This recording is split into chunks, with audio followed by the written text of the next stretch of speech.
विकार धुलेगा कैसे? तो गोस्वामी जी बताते हैं, तुलसीदास हरि गुरु करुणाबिन। ध्यान दीजिए, कहां लेकर के आ गया आपको? कुंभ से उठा करके कहां लाया? अब ये कबीर साहब तो नहीं लाए ना, किसने लाया?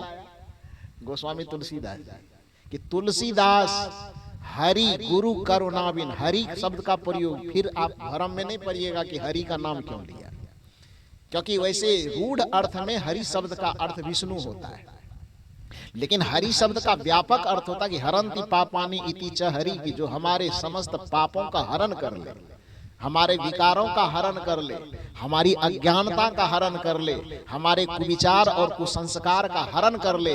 व्यापक अर्थ में उस महापुरुष को हरि कहा जाता है। और वह हरि किसको स्वीकार किया गोस्वामी जी ने? कबीर साहब का नाम इसलिए नहीं लूंगा यहाँ पर क्योंकि प्रसंग गोस्वामी जी का चल रहा है, इसलिए गोस्वामी से ही कहवाते हैं गोस्वामी जी से कि हरि वो किसको कह रहे हैं? तब बंदो गुरु पद कंज कृपा सिंधु नर रूप। आगे बोल दीजिए, आप नहीं बोलिएगा। नर रूप में क्या कहा गुरु को उन्होंने? तब खाली गर्व से कहो हम, कैसे होगा? जिसके आधार पे मुट्ठी भीजते गर्व से कहो हम, तो उसका एक पंक्ति तक याद नहीं रहेगा तो कैसे होगा?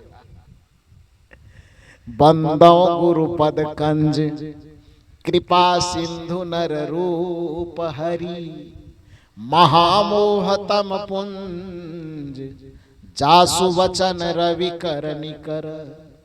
गोस्वामी तुलसीदास जी कहते हैं कि एक हरि तो हम विष्णु जी को मानते हैं, लेकिन नर के रूप में, नारायण नर के रूप में जो हरि इस पूरे संसार में विचरण कर रहा है वह कोई विष्णु नहीं है, बल्कि नर के रूप में विचरण करने वाला जो हरि है, गोस्वामी जी कहते हैं ये संत और गुरुदेव ही वह हरि है जो हमारे पापों और विकारों का हरण करते हैं, हमारे अवगुणों का हरण करते हैं, हमारे दुर्विचारों का हरण करते हैं। हमारे पापों का हरण करने की क्षमता जिसमें है उसको हरि कहा जाता है। और हमारे पापों और दुर्विचारों का हरण कौन करते हैं? ये किसी से छिपा हुआ नहीं। कौन हरण करते हैं?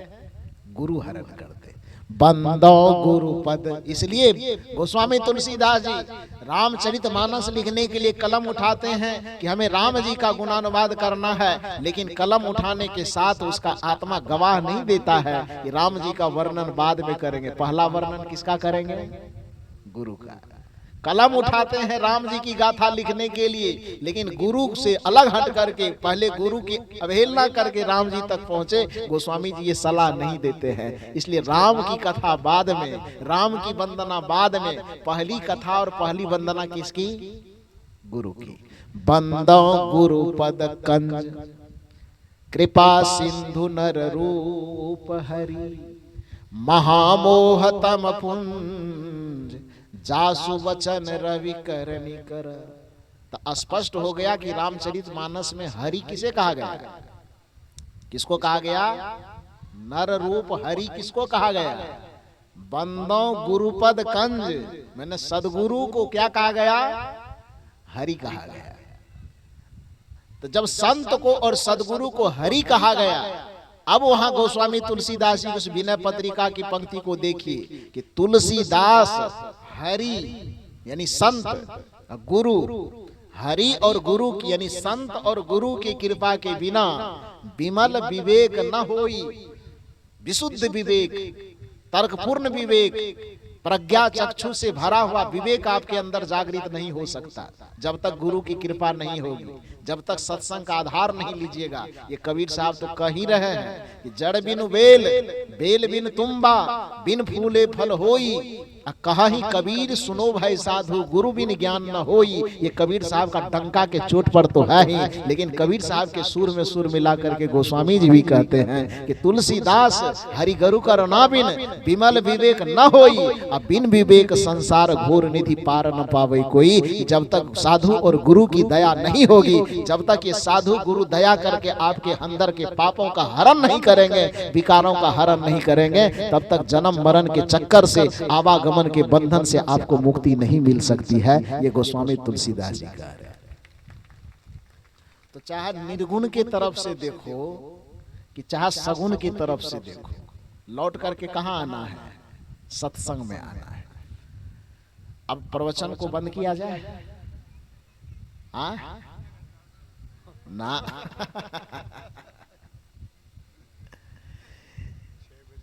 6 बज चुका है, इसलिए उसको बंद करना तो पड़ेगा मजबूरन। मूल रूप से थोड़ा सा मैं सिमट देता हूं, चारों तरफ जो भाव बिखर गया है उसको थोड़ी देर में 2-4 मिनट में मैं सिमटने का प्रयास कर देता हूं। क्योंकि मैंने कहा कि गुरु की महिमा पाप धुलेगा इस चीज से, ध्यान से, सत्संग से, साधना से, भजन से। किसी नदी में स्नान करने से तन पवित्र हो सकता है, लेकिन मन पवित्र होने का कोई उपाय नहीं है। इसलिए मैं स्वामी विवेकानंद का उदाहरण दे रहा था, बात को समेट देता हूं मैं। स्वामी विवेकानंद इसलिए कहे कि मन को पाप और विकार से मुक्त करने का एक ही उपाय है, शांति को प्राप्त करने का एक ही उपाय है। वह उपाय क्या है? ध्यान करना, स्थिर होना। संसार की उपलब्धि हासिल करनी, भौतिक दुनिया में सफल होना हो तो दौड़ना पड़ेगा, और आध्यात्मिक जीवन में सफल होना है तो आपको क्या होना पड़ेगा? स्थिर होना पड़ेगा, शांत होना पड़ेगा। इसलिए स्वामी विवेकानंद स्थिर होकर के बैठे हुए थे। जो विद्वान उसके सामने से गुजर रहे थे उन्होंने कहा कि स्वामी जी आप आंख बंद करके क्यों बैठे हैं? स्वामी विवेकानंद ने कहा, उसने सोचा कि इसको सामान्य आदमी है, इसको मोक्ष, मुक्ति, कैवल्य, निर्वाण कहेंगे तो शायद समझ में ना आवे। तो जब आदमी समझने वाला, जो सामने वाला जिस समझ के स्तर का होता है, तो समझाने वाले को भी उसी स्तर में बात करना पड़ता है कि नहीं? अब एक बच्चा कोई आवे छोटा 5 वर्ष का, वो पूछे कि वो क्या है, तो उसको समझाने के लिए उसकी भाषा में ही समझाना पड़ेगा ना। वहां आप कितना ज्ञानी है, कितना विद्वान है, इससे कोई मतलब नहीं। वहां कोई ग्रामर, कोई व्याकरण काम नहीं करेगा। बच्चे को अपनी बात समझाने के लिए आपको बच्चा बनना ही पड़ेगा कि नहीं पड़ेगा? तो उसी तरह से स्वामी विवेकानंद के सामने में जो वह व्यक्ति आया पूछने के लिए, तो स्वामी विवेकानंद को लगा कि यदि कैवल्य की बात, निर्वाण की बात, मुक्ति और परम पद की बात करूंगा तो शायद इसके समझ में ना आवे। इसलिए बस छोटा सा उदाहरण दिया कि भैया मैं ध्यान भजन इसलिए करता हूं कि हमको स्वर्ग चाहिए। क्योंकि स्वामी विवेकानंद को लगा कि दुनिया वाले मुक्ति, मोक्ष, निर्वाण जाने की न जाने, स्वर्ग के बारे में तो सब जानता है ना। तो इसलिए स्वामी जी को लगा कि हालांकि ध्यान का उद्देश्य स्वर्ग पाना नहीं है, ध्यान का उद्देश्य निर्वाण पाना, कैवल्य पाना, मुक्ति पाना, परम पद पाना, ब्रह्मानंद पाना, ये है। लेकिन स्वामी जी चूंकि उस प्रश्न करने वाले के बुद्धि का स्तर देखा कि निर्वाण, कैवल्य, मोक्ष को समझ नहीं पाएगा, इसलिए इसको थोड़ा सामान्य तरीके से ही समझाते हैं, जो उसकी समझ है उसके समझ के अनुरूप समझाते हैं। तो उन्होंने कहा कि भैया मेरे, ये जो तुम देख रहे हो कि हम ध्यान में दिन रात बैठे रहते हैं, बस हम स्वर्ग की कामना से ऐसा किए हुए हैं। उस चतुर व्यक्ति ने कहा, बस एक समान सा स्वर्ग पाने के लिए आप इतना कठिन तपस्या कर रहे हैं, 2-2 घंटा शांत होकर के बैठे रहते हैं। स्वामी विवेकानंद मुस्कुराए, क्यों? उस विचारक ने कहा, पता नहीं अब कैसा विचारक रहा होगा, उसने कहा कि जिस स्वर्ग को पाने के लिए आप इतना यत्न कर रहे हैं, साधु बन गए हैं, सन्यासी बन गए हैं, तन थिर मन थिर वचन थिर करने में लगे हुए हैं, उस स्वर्ग को तो हम 1 मिनट में आपको दे सकते हैं, ऐसे चुटकी बजा के कह रहा है। तो कहा कैसे दोगे? उस विचारक ने कहा कि आपके सामने एक शर्त रखता हूं, यदि आपको स्वर्ग चाहिए, ध्यान दीजिए शब्द पर, फिर मैं समेट करके बात समाप्त करता हूं। स्वामी विवेकानंद से उसने कहा कि मैं आपको 1 मिनट में स्वर्ग दे सकता हूं। स्वामी विवेकानंद ने कहा कैसे, कुछ शर्त वगैरह भी है क्या? उस विचारक ने कहा कि हाँ स्वर्ग दे सकता हूं, लेकिन उसके साथ शर्त यह है कि आपको सशरीर अभी स्वर्ग भेजता हूं, लेकिन अपने साथ में 10 ठो पापी से पापी आदमी को हमेशा रखना होगा। 10 पापी, जो शराब पीने में माहिर हो, जो वेश्यावृत्ति करने में माहिर हो, जो जुआ खेलने में माहिर हो, जो झूठ बोलने में माहिर हो, जो दूसरे की निंदा करने में माहिर हो, ऐसे 10 महापाप में लिप्त व्यक्ति को, 10 आदमी को हमेशा अपने इर्द गिर्द, अपने आसपास साथ में रखना होगा। आपको सीधे स्वर्ग में भेज दिया जाएगा। स्वामी विवेकानंद सुने तो उन्होंने कहा कि कुछ उल्टा तो नहीं बोल रहे हो। उस विचारक ने कहा नहीं, बड़ा होश में बात कर रहा हूं, सीधी सी बात।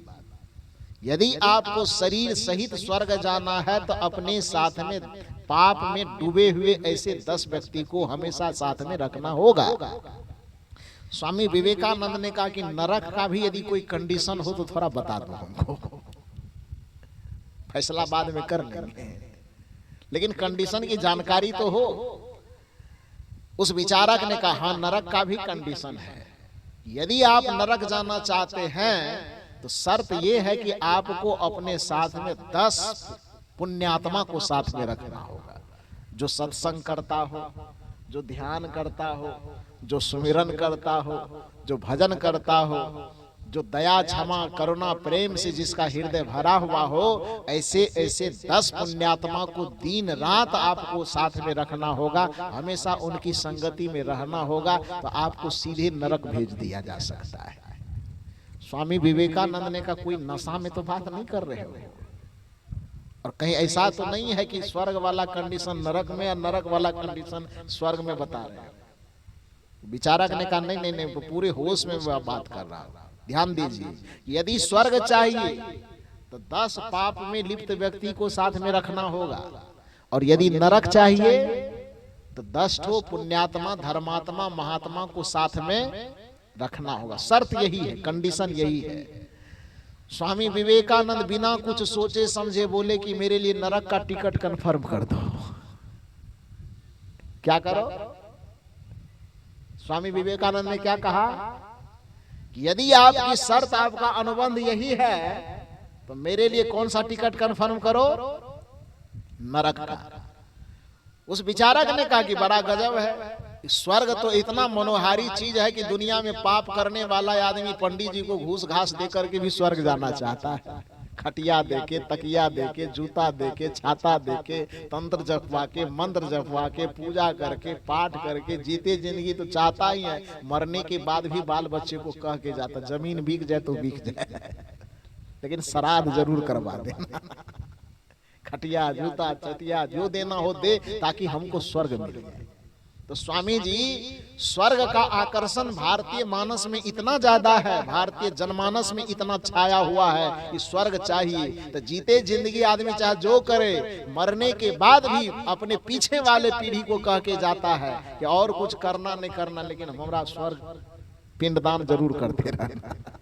कहता कि नहीं कहता? तो इतना स्वर्ग का आकर्षण जिस धरती पर हो, जिस जगह के जनमानस में हो, और उस जगह आप कह रहे हैं कि नरक का टिकट कंफर्म कर दीजिए मेरा, नरक क्यों जाना चाहते हैं? अभी अभी तो आपसे पूछे तो आप भी कहे कि हम जो ये कर रहे हैं स्वर्ग के लिए कर रहे हैं, और तुरंत धारणा बदल गई, कहते हैं कि स्वर्ग नहीं जाना, हमको नरक जाना है। ध्यान दीजिए, स्वामी विवेकानंद ने कहा ये बात सच है कि मैं स्वर्ग जाना चाहता था, लेकिन तुमने स्वर्ग जाने का जो कंडीशन बताया और नरक जाने का जो कंडीशन बताया, दोनों कंडीशन को, दोनों अवस्था को समझने के बाद मैं यह निर्णय लिया, यदि स्वर्ग मुझे जाना पड़े और उसके बदले में शर्त के अनुसार मुझे अपने साथ में चोरी करने वाला, झूठ बोलने वाला, निंदा करने वाला, व्यभिचार करने वाला, शराब पीने वाला, दूसरे को गाली गलौज करने वाला, दूसरे का शोषण दमन करने वाला, यदि ऐसे लोगों को मुझे साथ में रखना ही होगा तो स्वर्ग में ही हम बैठेंगे। तो ऐसे संगति के असर से स्वर्ग भी नरक बन जाएगा। लेकिन यदि तू सत्संगी को दे रहा है, महात्मा को दे रहा है, ध्यान करने वाले को दे रहा है, पूजा करने वाले को दे रहा है, कीर्तन और भजन गाने वाले 10 आदमी को दे रहा है, तो यदि हम नरक में भी बैठ जाएंगे तो ऐसे सत्संगी के माहौल से नरक भी स्वर्ग बन जाएगा। तो हमको नरक ही चाहिए। कबीर साहब ने इस सत्संगति के माहौल की तुलना जब किया तो राम बुलावा भेजिया दिया कबीरा रोए, जो सुख साधु संग में सो वैकुंठ न हो। कबीर साहब कहते हैं कि ये सत्संगति का माहौल मिल जाए, साधु का संगति मिल जाए, तो इस माहौल के सामने में, इस व्यवस्था के सामने में वैकुंठ तक को ठोकर मारा जा सकता है। तो स्वर्ग कौन खेत के मूली है? जिस जगह वैकुंठ को ठुकराया जा सकता है वहां स्वर्ग ठुकराने की क्या बात है। स्वामी विवेकानंद कहते हैं कि यदि पापात्मा मुझे साथ में दे रहे हैं, दुष्टात्मा मुझे साथ में दे रहे हैं, चोरी हिंसा नशा झूठ व्यभिचार में लिप्त व्यक्ति की संगति दे रहे हैं, और इस अवस्था में आप मुझे स्वर्ग दे रहे हैं, तो ऐसे स्वर्ग को मैं प्रणाम करता हूं, ले जाइए अपना स्वर्ग। मुझे क्या चाहिए?